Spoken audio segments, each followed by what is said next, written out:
Hi everyone! This is Neely. Welcome to my personal vlog. Mahilig akong kumuha ng mga pictures and videos tungkol sa aking bike rides. Actually, tungkol sa pagta-travel na rin. Trip kong i-share ito sa aking family and friends, i-share ito sa'yo para as if kasama ka namin sa pamamasyal. Sa pagkakataong ito, magta-travel tayo sa Thailand. So, first time kong pumunta sa Thailand. And sa totoo lang, hindi ako masyadong excited nung papunta. Kasi feeling ko, parang nasa Pilipinas lang siguro ako kung sa Thailand. Kasi pareho lang yung klima. Actually, sabi nila mas mainit. At hindi ako masyadong na-excite sa mainit na weather.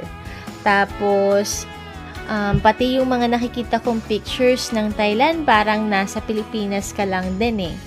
So, sabi ko, ma-enjoy ko kaya to. So, anyway, ang main reason kung bakit kami pupunta ng Thailand, kasi nandun yung aking kapatid and isa siyang OFW doon. So, gusto makita ni mami yung kapatid ko. So, kaya to, pinush na namin tong Thailand.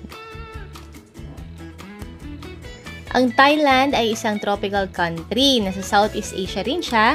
At ang travel time mula sa Pilipinas hanggang Bangkok ay 3 hours and 32 minutes. Like 5K, 929.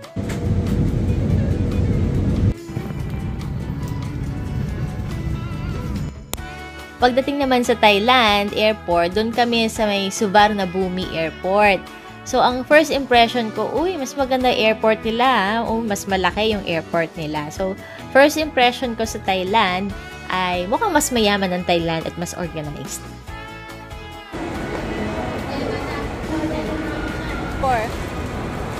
Ayun, nakita ko na. Walang hiya.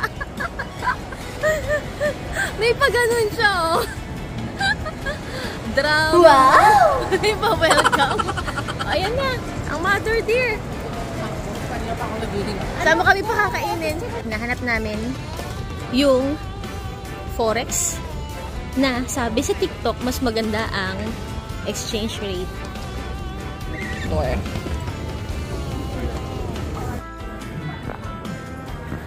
Dito tayo ngayon sa kainan sa ano ba tawag dito? Thai food and ano yun? Noodles. Yan. Eto, update. Yung pera namin na pinapalit doon. Pangalan ng... Hindi na. Naka Taiwan dollar. Nagpapalit kami ng 20,000. Ang nabalit sa amin na Thai baht ay 21 plus. Na nagtaka siya kasi sabi niya, imposible yung ganun yun. Ako naman, ang thinking ko, Proud ka pa, diba? Sabi nila maganda daw andun ang exchange rate dito.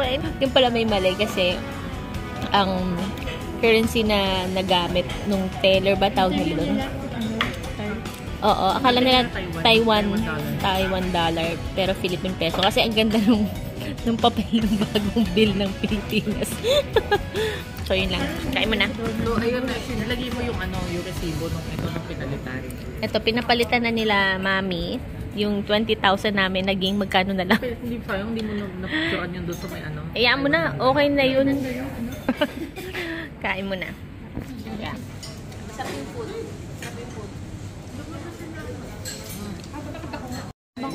Hindi ko din alam.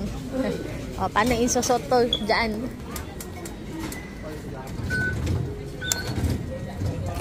Okay.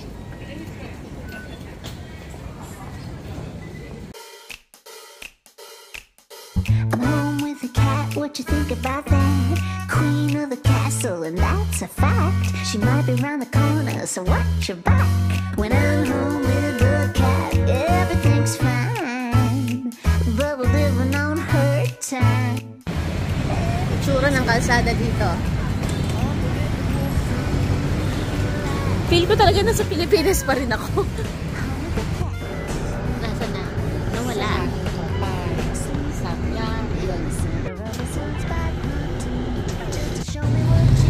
Nakababa na kami dito sa Samyot Station ng MRT. So, ito na yung tour guide namin. Okay. Masarap yung feeling na... Kwenta-kwenta, video ng video. Hindi man lang mag-Google Map. Kaya mo na yan. So, yung Airbnb namin, almost an hour train ride away from the airport. And kaya ito yung pinili kong Airbnb kasi walking distance lang siya doon sa train station at walking distance din doon sa mga tourist destination or spots na gusto kong bisitahin namin. Andito na kami ngayon sa, ano ba to? Ministry of Defense. Ayan, ang Ministry of Defense. Kanina doon ang Ministry of Interior. And if I'm not mistaken, ito na yung Grand Palace yata. Basta may mga, hindi, baka doon yung Grand Palace. May mga kung ano nung templo dyan. Tapos, naghahanap kami ng tuktok. Kasi yung aming prinsesa hindi na kaya maglakad. Kaya, kasi, tama naman, government offices, parang mapapansin mo, may portrait ng emperor. Emperor nga ba tawag dito? Aray ko! Bilan yun ako ng So, nung first night namin, nung huli namin binisita ay ang Khao San Road. Ang Khao San Road ay isang kilalang tourist destination, mainly ng mga backpackers. Isa itong gimikan at night market area. Kuya, sama ko lang sa vlog ko. Hello. Okay. Anong pangalan mo, kuya? Khao San Comedy Club, Pulema Pakpak. Okay. I'm one of the only 2 Filipino comedians here. Nice to meet you. Salamat. Hope to see you later though. Sige, try namin. Ano yun? Cannabis club. Video to, video. Mine. Thank you.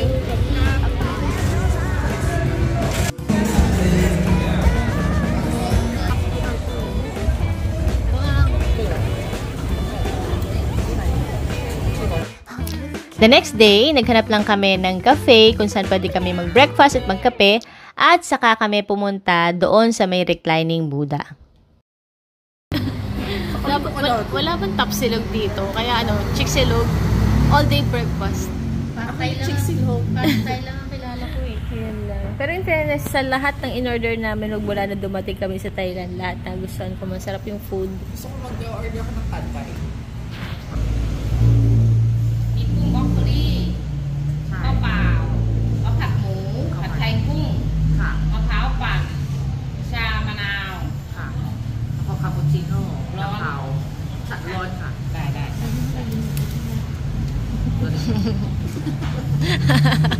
Galing sa recitation. Wow! Mas simple yung lasa niya. Tama ka. Ang kagabi, wala. Masarap talaga yun sa airport. Legit naman yun na flavorful.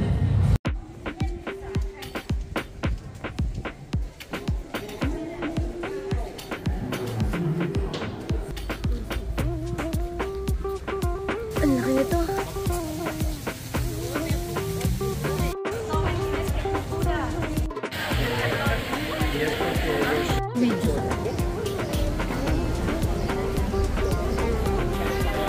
Gamit natin ay wide angle lens. After namin mag-picture taking doon sa reclining Buddha, lumabas na kami at naghintay ng taxi going to December's. Dito, nagtingin-tingin lang kami ng damit. Itong December's, katabi lang siya nung Platinum Mall. Ito ay parang ano siya, parang siyang social na divisoria. Actually, may mga gantong mall sa tayo pero I think this one is bigger. Marami kang choices na mga damit. Ang last stop namin for today ay ang Chao Phraya Princess Dinner Cruise. Ang station namin dito or ang pier ay doon sa may Icon Siam. So dito, binook ko to sa Klook. Magdi-dinner kayo, may mga entertainers, pwede mag-party, mag-picture-picture, and masarap yung food. Ganun lang, chill. How many of you is? 3. Okay. Ani 3 คน Picture? Yes. Okay. Okay, together. Can you please put up this?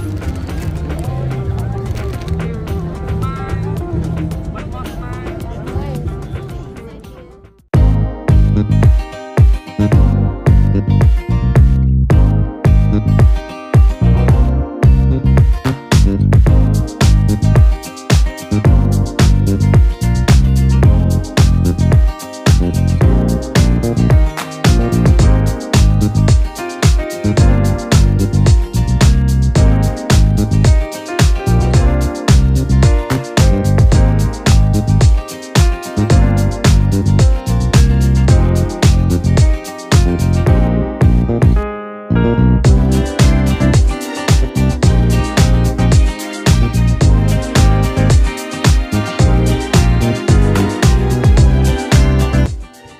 The next day, ang aming pakay naman ay ang The Golden Mount, yung Saket Temple.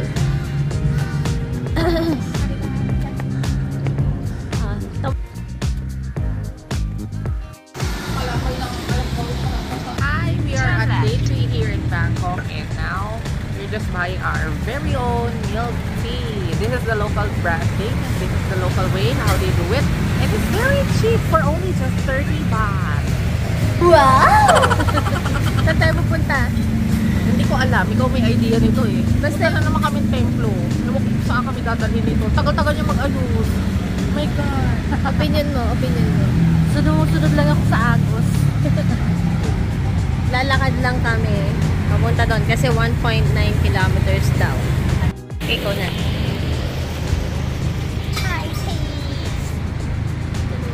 How much na? 30 baht each. Ano sa akin? 30 each? Ano ba to? Ito yung papunaka. Ano ito? Ito yung green tea. Ito yung Thai tea. Thai tea. Tapos, Yan yung ininom mo sa airport. ito ininom ko sa airport. Okay. Dapat isa try mo.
So after sa Golden Mount, sumakay na kami ng tuktok pa uwi sa aming Airbnb.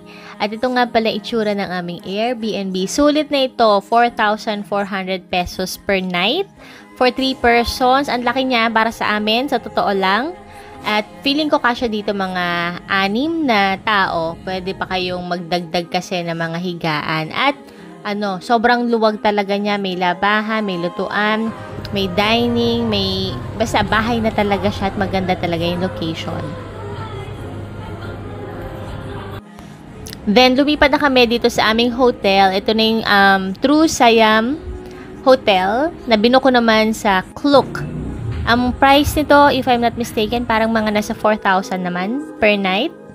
At meron na tong kasama na buffet breakfast. Kaya sulit na siya. At nandun naman siya sa isang other part ng Bangkok. Nandun yung mga malls, medyo malapit kami doon sa Platinum, tsaka yung sa Decembers. So, meron tong katabi or malapit na park at yun, nung hapon, nag-jogging kami dito kasi feeling ko sobrang bloated ko na. Kakatapos kasi ng holiday season to, so medyo may laman-laman tayo dito, mataba tayo dito ng konti. Nag-jogging ako ng mga mahigit 2 kilometers, then nag-join sa Zumba. Hindi ko na kinaya. Kaya si Melvin, bitin pa yan kasi Melvin. Baliena ka nga.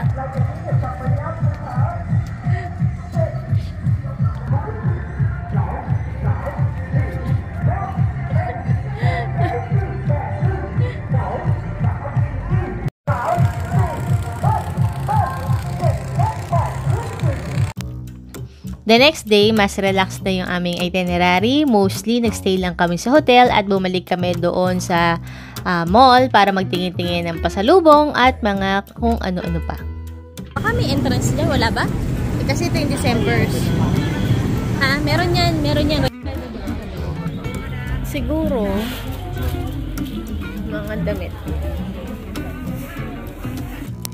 Yung sumunod na araw, nag-decide ako na ipasyal si Mami sa Ancient City. Itong Ancient City ay tinagurian na one of the largest open-air museums in the world. At ito ay nasa probinsya na. Ito yung Samut Prakan Province.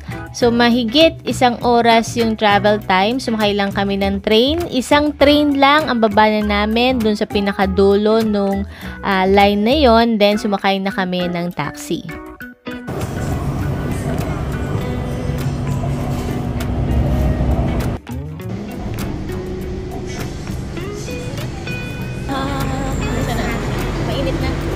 Hindi, walang... Ayan, dito ka muna. Andito na tayo ngayon sa Keha. Time is 10:02. Almost an hour na ride.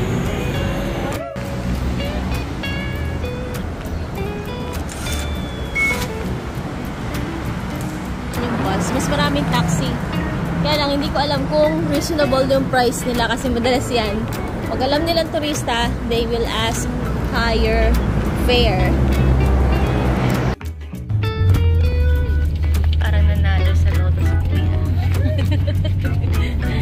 Naghanap buhay.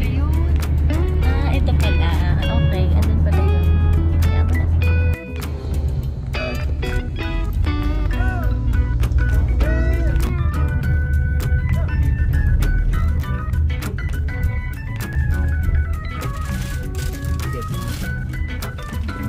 We booked our tickets online via Klook.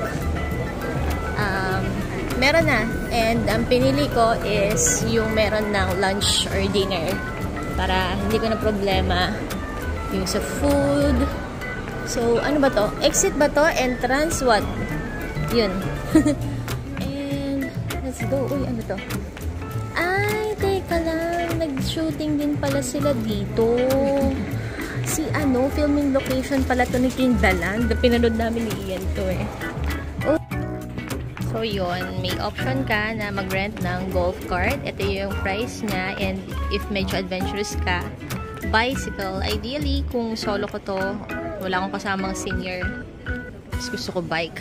Kaya lang, meron tayong kasamang senior. So, golf cart tayo. And, yan.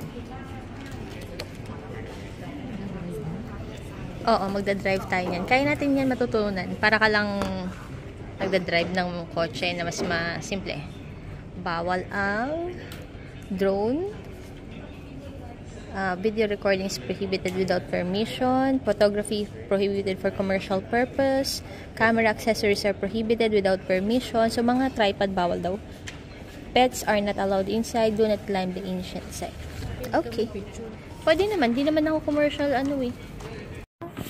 Number 10 is the market. You can buy some food and drink at here. Yes. The restaurant, the buffet at here, number 100. You can go anytime before 6, start at 11. Okay. Just show the ticket at the restaurant for the buffet. Okay. Here are recommendation. Highlight spot of here is a popular. Also this one. And now 45, 72 are closed. For renovation, cannot go inside. Okay. At number 19, we have a Thai boxing and Thai traditional dance at here. It's a free show. Here is a time schedule. Okay, 2 o'clock. Thank you.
kami, so we decided na stop over muna. Mukhang ito yung restaurant kasi may pagkain. Ito yung kainan. So, pwede kang kumuha ng food. And dyan yung mga food. Stir-fried noodle, Thai style. Can I have one? How do I eat this? Just... Oh, okay. So, I can get some peanuts. Get one, please. Tara. Thank you.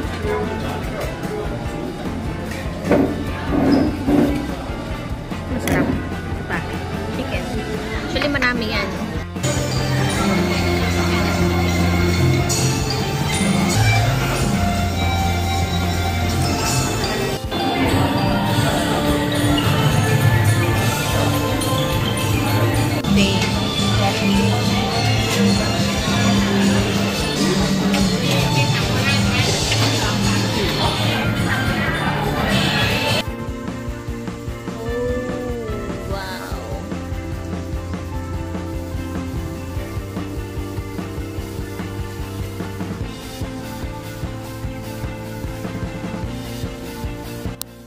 So, nag-enjoy ako dito sa Ancient City kasi napakaraming Instagrammable spots dito.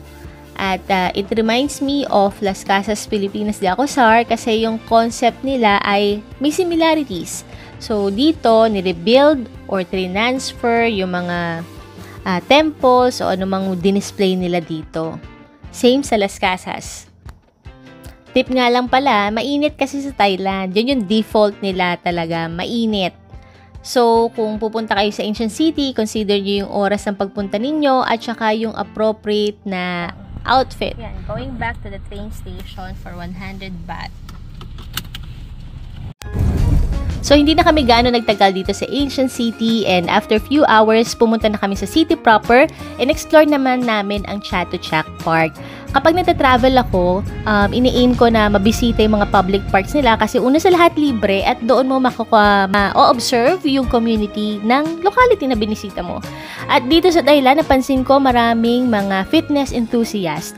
Meron silang dedicated bike lanes within the park. May mga grupo ng mga nagzumba, marami rin ang mga nagjo-jogging. So, ano ba masasabi ko dito sa Thailand? Well, hindi ako masyado nag-expect sa Thailand, thinking na parang Pilipinas lang siya. And actually, when it comes to weather, at saka yung mga buildings dito na hindi mo isasama yung mga temples, parang Pilipinas nga rin. Totoo naman yun. But, meron siyang sarili niyang charm. Masarap yung food, makulay din yung kanilang history, at saka yung kanilang culture. Mas mura, minsan, yung mga bilihin. Or at least reasonable yung mga bilihin. At maganda siyang i-explore. Napakalaki pala ng Thailand. So yun, hanggang dito na lamang ang video na ito. Maraming salamat sa iyong panonood. This is Neely 360 na nagsasabi na, kung nahagip ka ng aking lente, sana makita mo ito at napangiti kita. See you on my next bisikleta, camera, etc. video.